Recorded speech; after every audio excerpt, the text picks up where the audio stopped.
ఓం అస్మద్గురుభ్యో నమః. తిరుమొழிసై పిరాన్ అని ఆళ్వార్ల క్రమంలో 4వ వారైనటువంటి ఆళ్వార్లు మనకి అందించిన తిరుచ్చంద విరుత్తం అనేటటువంటి దివ్య ప్రబంధంలో 73వ పాసురాన్ని ఇవాళ మనం తెలుసుకోబోతున్నాం. అవతార వైభవాన్ని అనుభవించటంలో ఆళ్వార్లకి సాటి లేదు.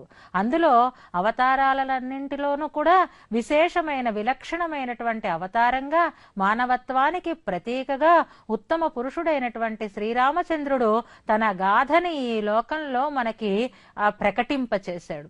ఆ రామావతార వైభవాన్ని మనం తెలుసుకుంటున్నాం.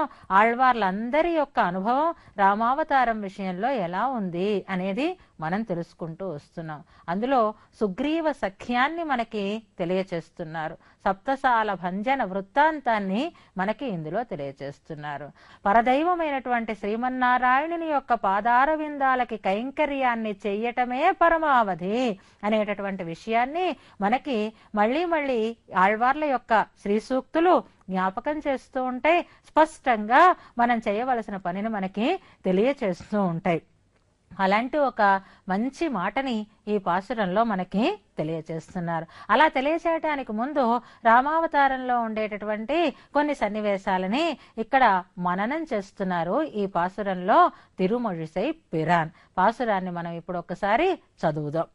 మరం పొదచ్చరం తురందు వాలి వీழமுன்னோர்நாள் உரம் பொதச்சரம் துறந்த உம்பராளி எம்பிரான் வரங்குறிப்பில் வைத்தவர்க்கலாது வானமாளிலும் நிரம்பி நீடு போகம் எத்திரத்தும் யார்க்கும் இல்லையே ఎత్తిరత్తుం యార్కం ఇల్లై. వీరు చెప్తే ఏదైనా సరే చాలా స్పష్టంగా చాలా నిశ్చయంగా చెప్తారు. ఇక దీనికి తిరుగులేదు అన్నట్లుగా చెప్తారు. భగవంతుణ్ణి పొందాలి అనే కోరిక అందరికీ ఉంటుంది. కానీ భగవంతుడు ఎవరిని పొందాలని అనుకుంటాడో, ఎవరికి తన దర్శనాన్ని ఇవ్వాలి అని అనుకుంటాడో వారికే ఆయన అందేవాడు అవుతాడు. మిగిలిన వారు ఎంత గొప్పవారైనా కానివ్వండి, వారికి మాత్రం స్వామి వైభవం అందనిదే అనేదాన్ని ఇందులో స్పష్టంగా మనకి చెప్తున్నారు. మేము అధికారులమండి, మేము ఈ లోకాల్ని పరిపాలన చేస్తున్నామండి అని అనుకుంటే మీ ఇష్టం. మీరు కావచ్చు దేవలోకానికి అధికారులు కావచ్చు, స్వర్గలోకానికి అధికారులు కావచ్చు, సత్యలోకానికి అధికారులు కావచ్చు.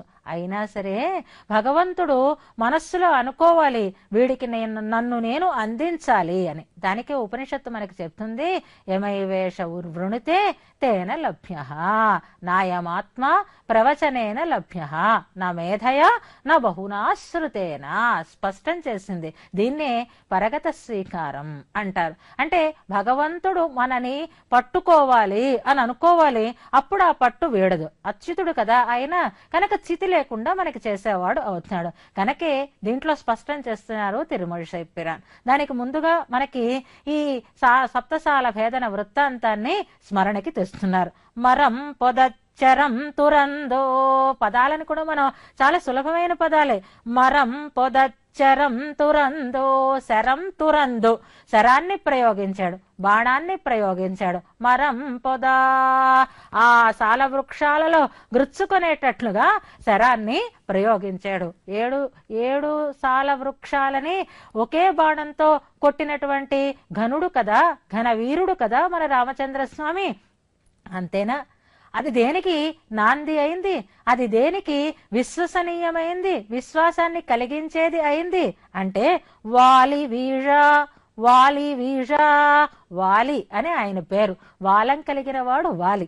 ఆ వాలి యొక్క బలం ఎలాంటిదిట అంటే, ఎవరి చేత తనకి చావు లేదనేటటువంటి వరాన్ని పొంది గర్వించి తిరిగేటటువంటి అత్యంత పరాక్రమవంతుడైన రావణాసురుణ్ణి తన తోకకి చుట్టి లోకమంతా తిప్పగలిగినటువంటి బలవంతుడైనటువంటి వాలి.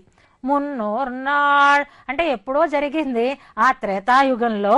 ఉరం పొదచ్చరం తురంద, ఉరం పొదచ్చరం తురందా, గుండెల్లో గురుచుకునేటట్లుగా ఒక బాణాన్ని ప్రయోగించాడు స్వామి.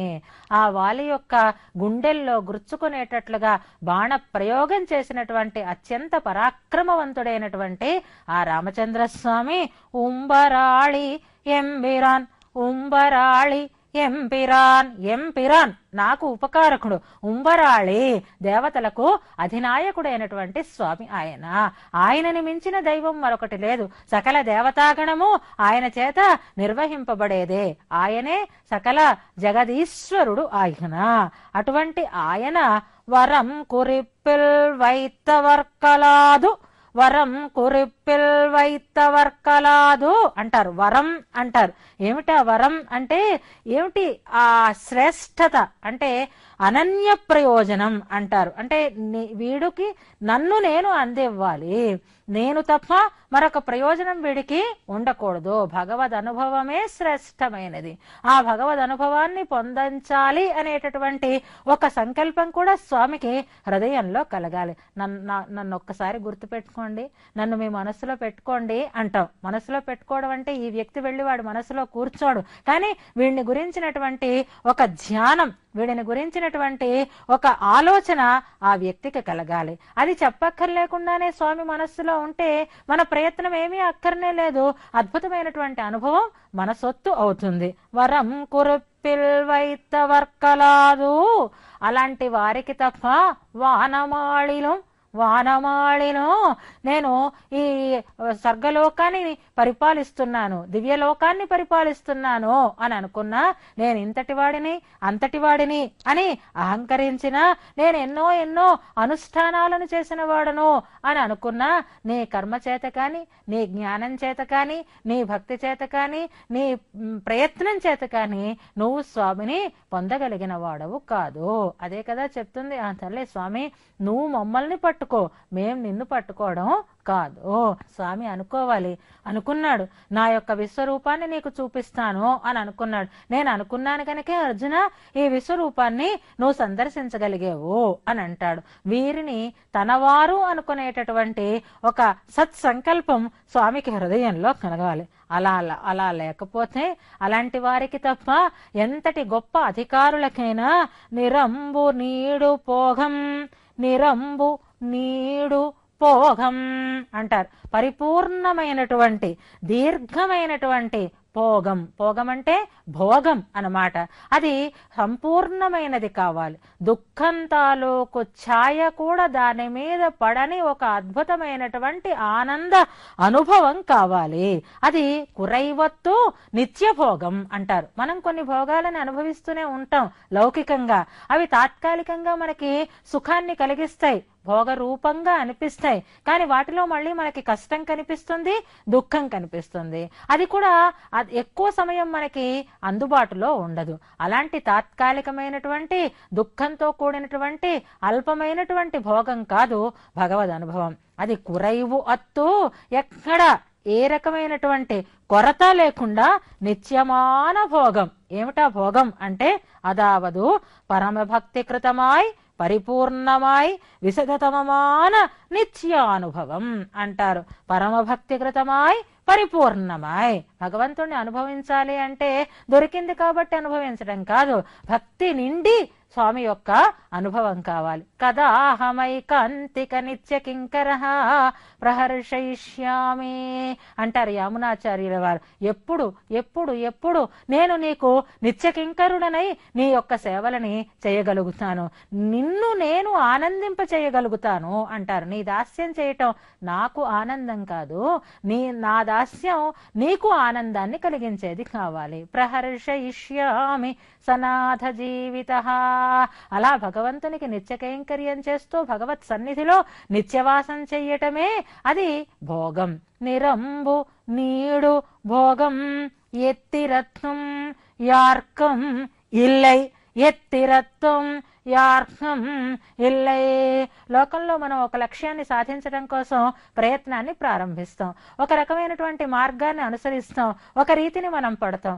ఆ రీతిలో లక్ష్యాన్ని మనం చేరుకోలేకపోతే పోనీ ఇది కాకపోతే మరొకటి, అది కాకపోతే మరొకటి, మరొక విధంగా ప్రయత్నం చేద్దాం, మరొక రీతిగా ఆలోచన చేద్దాం, మరొక రూపంగా దీన్ని పొందేటటువంటి ఒక ప్రయోగాన్ని మనం చేద్దాం అని అనుకుంటాం. కానీ అటువంటి ఒక రకమైనటువంటి ప్రయోగాలు చేసి పొందగలిగేటటువంటి భాగ్యం కాదు భగవద్ అనుభవం అంటే. అది అప్రయత్న సిద్ధం కావాలి. భగవద్ అనుగ్రహం చేత మనం పొందగలిగేది కావాలి. భగవంతుడికి అత్యంతమైనటువంటి ప్రేమ కలిగి ఆ ప్రేమని ప్రకటింపచేయటం కోసం తనను తాను మనకి అందించుకునేవాడు ఆయన కావాలి. అప్పుడు మనం ఆయనని దర్శించగలుగుతాం, అప్పుడు మనం ఆయనని అనుభవించగలుగుతాం. అలా కానప్పుడు మనం ఎంత వారమైనా, ఎంత గొప్పవారమైనా, ఎంత వారలైనా, ఎంత గొప్పవారైనా ఆయన దగ్గర అణుస్వరూపమే. ఆయన ఒక అద్భుతమైనటువంటి గంభీరమైనటువంటి సముద్రం, ఆయన ఒక విశాలమైనటువంటి అవకాశం కలిగినటువంటి ఆకాశం. ఆయన చేత సృష్టింపబడినటువంటి ఈ సముద్రము ఆకాశమే మనకి ఇంత గొప్పగా కనిపిస్తుంటే వాటిని సృష్టించినటువంటి స్వామి ఎంత గొప్పవాడో కదా. అటువంటి స్వామి దగ్గర మనం ఎంత తక్కువ వారమో కదా. తాత్కాలికమైనటువంటి ఈ అధికారానికి అహంకరించి నా అంతటి వాడు లేడు అని అనుకుని ఆ స్వామిని పొందాలని కనుక మనం ఆలోచిస్తే అది లక్ష్యాన్ని మనకి చేర్చేది కాదు. ఎత్తిరత్వం యార్కం ఇల్లై, భగవంతుణ్ణి పొందగలిగేటటువంటి శక్తి ఏ రీతిగానూ ఎవరికీ కూడా లేదు. చాలా స్పష్టంగా చెప్తున్నారు వారు. ఆయన ఉంబరాళి ఎంబిరాన్, ఎంపిరాన్ ఆయన ఉపకారకుడు, ఆయన సకల దేవత నిర్వాహకుడు. కనుక ఆ అద్భుతమైనటువంటి భగవద్ అనుభవ రూపమైనటువంటి మోక్షం, భగవద్ కైంకర్య రూపమైనటువంటి ఆనందం మీకు కలగాలి అంటే భగవంతుని యొక్క మనస్సులో మీరు ఉండాలి. భగవంతుడు మిమ్మల్ని తన దృష్టితో కరుణించేవాడు కావాలి. జాయమానం హి పురుష ఎం పశ్యన్ మధుసూదన అంటారు. ఆయనే అదృష్టవంతుడవుతాడు, ఆయనే భగవంతుడికి ప్రీతిపాత్రుడవుతాడు. అటువంటి భగవంతుని యొక్క కటాక్షానికి పాత్రులమయ్యే నిత్యమైనటువంటి భోగాన్ని మనం పొందగలుగుతాము. ఆ భోగాన్ని పొందడానికి వేరు ఉపాయం మరొకటి లేదు, వేరు వ్యక్తి మరొకరు లేరు, ఇతరులెవరు అటువంటి అనుభవాన్ని మనకి అందించేవారు కాదు అంటున్నారు ఈ పాసురంలో చాలా స్పష్టంగా. తిరుమழிసై పురాన్, శ్రీమన్నారాయణ పాదదాసులు కండి, శ్రీమన్నారాయణునికే సకల కైంకర్యాలు చేయండి అనే విషయాన్ని మనకి చాలా సున్నితంగా, చాలా స్పష్టంగా, చాలా విశదంగా అందించినటువంటి ఈ పాసురాన్ని మనం ఇవాళ చక్కగా తెలుసుకున్నాం. ఇటువంటి దివ్య ప్రబంధాన్ని మనకు అందించినటువంటి ఆ స్వామి పాదాలకి మనం అంజలి కావిద్దాం. తిరుమழிసై పిరాన్ తిరువడిగళే శరణం.